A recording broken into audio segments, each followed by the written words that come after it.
Women's clothing retailer Reitmans has been granted creditor protection. It's among the latest companies to seek help as they struggle to pay the bills during this pandemic. For more on this, let's go to Business in Vancouver's Haley Wooden. Good morning, Haley. So this comes as Reitmans is restructuring.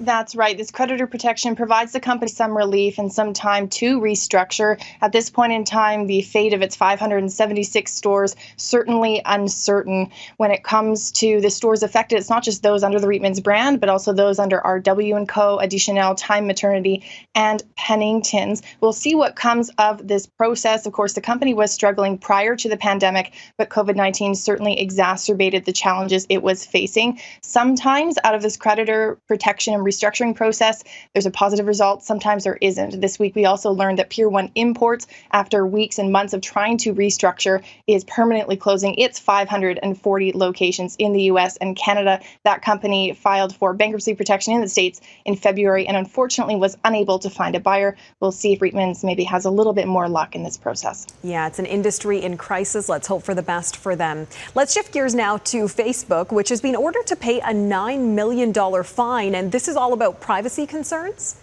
That's right. The Competition Bureau here in Canada found that the company made false or misleading statements about the extent to which Canadian users could control their personal data. So, for example, Canadian users on Facebook maybe got the impression that they could control quite a bit amount of the personal data that's put out there or shared with third-party app developers.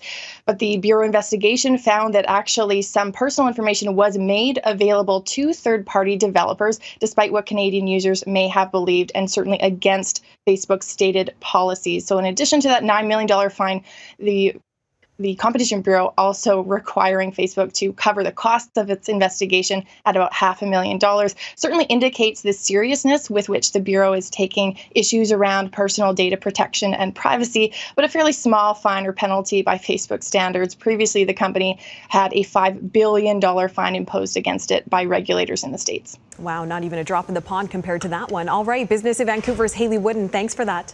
Thanks, me too.